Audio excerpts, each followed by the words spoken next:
গত 17 বছর আওয়ামী লীগের স্বৈর শাসকের আমলে যারা সুবিধা ভোগ করেছেন এবং গত 5ই আগস্ট 2024 সাল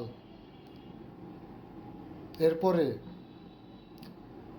বিএনপিতে কিছু লোকের সাথে হাত মিলিয়ে বিভিন্ন মিটিং মিছিলে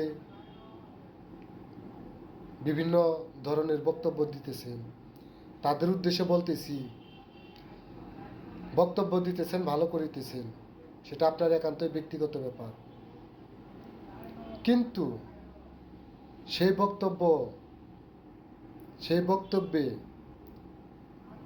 এমন কোনো কথা বলিয়েন না কিংবা এমন কোনো বাক্য মুখ দিয়ে বের করিয়েন না যা পরবর্তীতে আপনার কাল হয়ে দাঁড়ায়।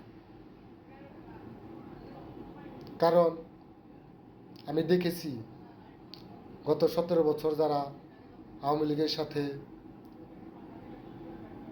সুবিধা ভোগ করেছে, আওয়ামী লীগের সাথে লিয়াজু করে চলাফেরা করেছে, তারা এখন বিএনপির বিভিন্ন জনের সাথে মিশে তারা বিভিন্ন প্রোগ্রামে গিয়ে বিএনপির নেতৃবৃন্দদের নামে বিভিন্ন ধরনের কথা বলেন।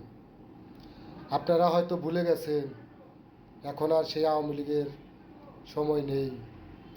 ছিলেন তো 17 বছর আওয়ামী লীগের সাথে, যা ইচ্ছা তাই করেছেন, যা ইচ্ছা তাই বলেছেন।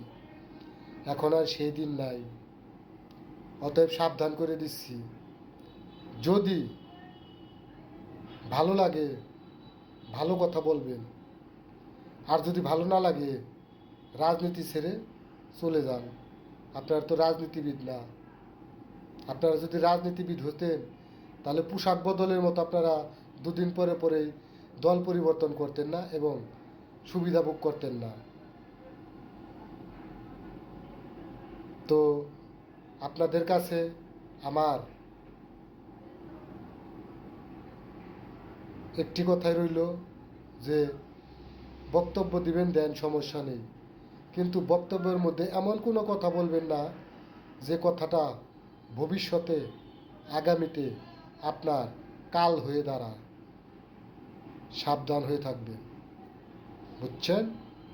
কথাবার্তা খুব হিসাব করে বলবেন। কথা শুধু বললেই হয় না, কথার ওজন আছে, কথার ওজন আছে। ওজন ছাড়া যদি কথা বলেন ভার সইতে পারবেন না, কথার ভার সইতে পারবেন না, ধ্বংস হয়ে যাবে। কথাটা বলে দিলাম, মনে রাখেন।